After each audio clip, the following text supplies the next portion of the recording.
Well, this is what, I mean, the ordinance says that.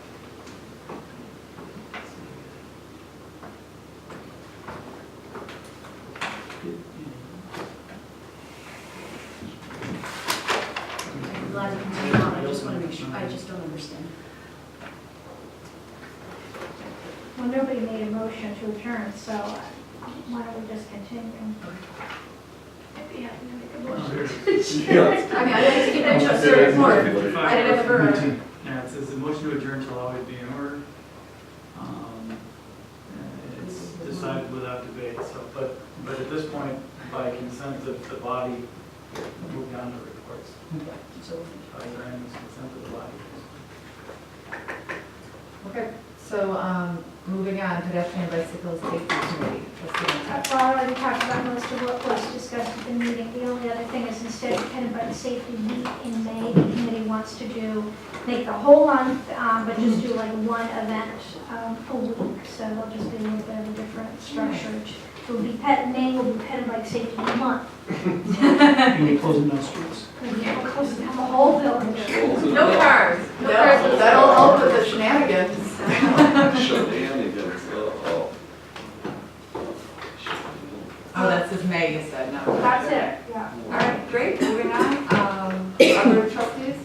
Yep, I just wanted to, so the public knows, if anyone watches, towards the minutes, that Tyler had promised that in April, the Conservation Committee will be discussing the snow matrix. Okay. And any other reports? Yep.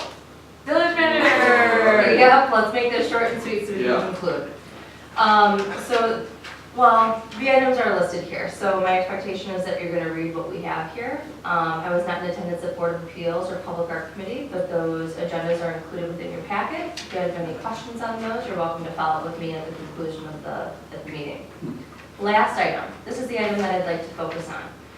At our next meeting, we're going to be providing you with a timeline of which will incorporate talking about Vision 2025, obtaining annual reports from department heads as well as all of our committees of what their progress has been and what they've completed in the last year and where they're looking to go in the future year, so that we can see what has been going on to kind of regroup on where we've been, and then have them report back out, also submit their ideas to this board in terms of what they're looking for in terms of partnership or assistance from the board moving forward in the next year. And also accommodates for trustees submitting their ideas of things that they would like the board to consider to review for the next year. Is that somewhat, can I ask, is that a strategic action plan that kind of, or are you, last time we talked about modifications and a discussion at the board level to the actual 2025, so I just wanted to be clear, is it just? 2025 is a vision. Yeah, it's our master. It's our vision, which should be boiled down to strategic objectives. And it hasn't been clearly boiled down to what those strategic objectives should be and how they should be prioritized. But what if we want to change, like, the conversation last time was, I requested that I wasn't on the board when it would happen, I would like a discussion of the vision. Is that going to happen? What discussion of the vision would, the vision is a half a page long. Okay, so in the master plan, I mean, we're talking about two different documents here, and there's two, right? So the master plan recommends sticking to the zoning code. It has a few things that we really haven't followed, and I'm not sure as a board, we all still agree with that, so. Okay, so the master plan, it's a separate document. It's a zoning document. It's a planning document. It's making Well, recommendations. correct, a planning document, but that goes through the approval process of not only the planning commission, but then also the board. Okay. And it's separate and distinct from the Vision 2025. Okay, so we should read the 2025, which I've done. If we have any suggested modifications, when would do we send them to you, do we talk about it? Is there any opportunity to do that, or are we just going with it? Yes, Okay. and I think that is, if you want to specifically revisit that would be a different strategic objective to modify that plan. And you would submit that for the board to consider as a group, in addition to all the other suggestions that are submitted. I think that was my suggestion at the last board meeting, but I can. So it incorporates that. That's, I guess, the point I'm trying to make, is that you wanted an opportunity to weigh in, to have your voice be heard. What I'm suggesting is that we also hear from all of our committees and allow them to be heard. Because there's a great, you guys have fabulous committees, you're a fabulous board. What's missing in this equation is how you collaborate collectively amongst those priorities, and then state what those priorities are gonna be. So that before we march into a budget cycle, where we would need to cost whatever your priorities would be, we can have accurate time to do that. So this is a brief summary, but what I'm asking to do is the next meeting, because we need to get some traction, we need to do so in the near future if we're actually gonna allow for this process to take place in a timely fashion, is that we move forward with a new process for doing so. So I'm gonna get that out to you. We'll take a look at it. Like most things, all things that I work on with you, what I'm asking to do is that you take a look at it, we try something for a year, and we go back and we process and improve it. But it allows then opportunities to address the two things that I'm hearing really reticently from two groups. One is committees wanting to come to you with ideas or suggestions and have them prioritized or heard. And also trustees want to submit ideas. And there's been a lack of understanding our process by which we say as a group annually, what are we gonna focus on? Right? What are we gonna focus on? How are we gonna do that? And we as staff just really wanna be on the same page with you guys. we have a really phenomenal staff here. We wanna work with you. But we gotta just do it in a prioritized order so that we're on the same page.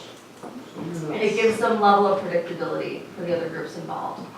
So we got the 2025 plan that was a big effort and involved. a lot Yeah, of it was great. So you're saying that the annual priorities of what you're gonna work on. Correct. 'cause we aren't The gonna scope change. of we're that not gonna largely. say we aren't gonna be an environmental community. We've still got the- Right, well, what- right. within that, Right? what projects? Yep. So you had Vision 2025, which was Yeah. like a half a page vision statement. Yeah, that's- That needs to get boiled down into some strategic initiatives. And every year, quite frankly, every quarter, I want to be reviewing those initiatives with you.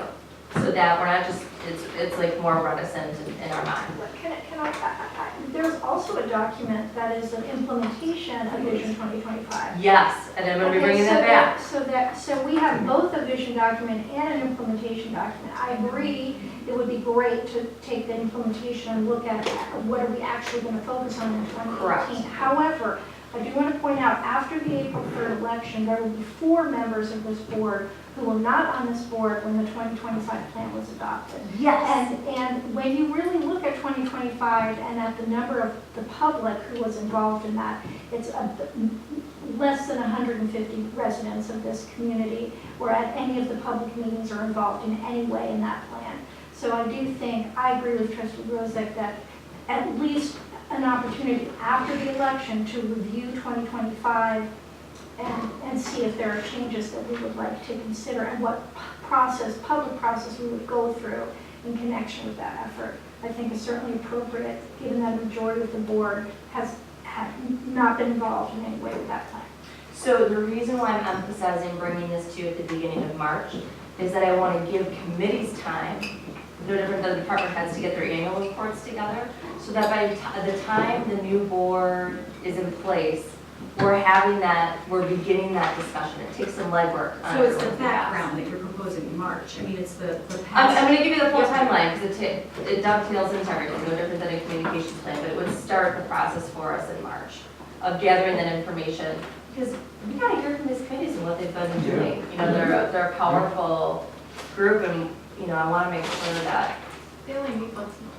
Right. So hence why I want to get to them first. So do you need us to make an approval of basically a plan, a process plan in March, or can we just get these updates from the committees? No, I'd like to get a process outline in front of you in March, beginning of March. I would hope we could do that in April. I mean, March we can use for the committee updates. Where have we been? We did that at CDA. The first thing we did was where have we been to date? All right, well, I guess that's, I'd like to, I hear that we all have different opinions on it, and we have staff opinion, and so. It's going to be on the agenda Yeah. on March 5th. And I'm going to be asking you to take action on a plan so we can start making some progress. Okay, items for future consideration? I Oh, you didn't have your report yet? didn't have a report, I didn't want, our village manager summarized very nicely the items in her report, but I wanted to go back to item 1 in her report. Joanne and I did stop in for the State of the Village address at the Men's Club the week before last. And our village manager, I thought it was a wonderful, I don't think I told anybody, but there's 60 people in the room, and Rebecca stands up and says, I haven't talked to many people in the village outside of Village Hall. I'd like you to go around each table. And I thought for a moment she was going to ask everyone to introduce themselves and talk about Shorewood. But what she did instead was table by table, the folks figured out who at the table was the longest Shorewood resident and who was the newest Shorewood resident. And they introduced themselves and said some things about why they're still here in terms of the longest and why they came here in terms of the newest. And it was a really, I thought a really cool thing to do. I learned some things from some. did you get Icebreaker. I missed bringing What? shorts. I didn't, I mean, did I forgot. it, like, for schools, I mean, is there any, I mean, it was, I don't think there wasn't anything necessarily that we hadn't heard before, but people, I think, what I heard was a lot about, it wasn't about the lake, the river, the cool structures, it was more about people and the passion and compassion and neighbors. It was really, for me, it was very, very affirming to hear that, and so kudos, hats off. To our village manager, that was a great. was that a men's club meeting, or was that just a forum? Just a men's, I think it's just a men's. I don't know, it club. came after It was the normal meeting? Yeah, Oh, it was the okay. only one I've been to, so I don't know. So it was both men and women, right? Yeah, Okay. yeah, Yeah, there's the village manager every year. yeah, my wife was Okay. there with She was me, there. and I'd like to go to that, when Schwartz was the village manager, I was attending this, so Yeah. I was out of town for this. so Well, I will sorry. let you guys know the next time it's up. I saw it the last minute on something, and I called, Yeah. what is this State of the Village? Well, you go to the women's club. We you go to the remember. women's club too. Right, are you remember? Yeah. All right. Okay, so I have items for future agenda. Are there any more board reports? If not, go ahead. I would like to discuss an event policy. I know it came up once and kind of went away, that it specifically addresses street closures and how often we're going to do that. I'd also like to ask the bid, I was looking for bulletin boards to post some information about a meeting, and many businesses do have an area where you can post no public notices, but many do not, including many businesses that have received substantial grants from the village, including Ruckus. Mud Pizza does not have one. I don't know, City Market does. But it's a public service to have a bulletin board for public information. People are in our businesses a lot, and I think that we should talk to the bid. And I don't know which committee, the CDA, can coordinate with the bid, that every business in town, especially business that receives public funding, provide the public service of having a bulletin board available. What group do you want to take that up? I think it was. I would say the CDA. CDA, I mean, I think that's the most appropriate group, but I'm not sure that it would get much traction there, so I don't know, maybe I'll just It work can be on it Community and myself. Business Relations Committee, I mean, if you, Yeah, community business That would be relations fine. would be great, yeah, thank you. if that's appropriate. It's just a suggestion. That would be great, thank you. Okay, any other? A while back, so it's not a new request, I'm just restating it, I don't want it to get lost. Our attorney provided us with meeting minutes on committees and how to satisfy those, what the requirements are, as long as, I won't go into the whole thing, but there was a memo on it, as long as we're doing certain things at the board meeting and recording it in our board meeting notes, then it was okay not to have meeting minutes. So I just want to, I've asked to discuss that memo to make sure that we are doing those things and reporting correctly, following that procedure between what we're discussing in committee and reporting on at the board level, so it makes it into the minutes. So I just want to make sure we're following the requirements that our attorney laid out for us. So if we could, I don't know if that goes to JP&L maybe, or as long as I would like to be part of the discussion, I don't know where it appropriately falls. It could be in an email, I don't know. I just would like to follow up on that. Okay. Any other items for future consideration? Yeah, before we move to adjourn, I'd just like to remind everyone to try to save our few kilowatts of power in front of you on the power strip. On the left-hand side is a power strip. If you switch off, make PSA. sure the lights are out, we can save a few pennies. Okay. Left-hand side. Does that turn off the microphone or? No. No. Move to adjourn. Second. All in favor? Aye. Passes. My core invested. You're right.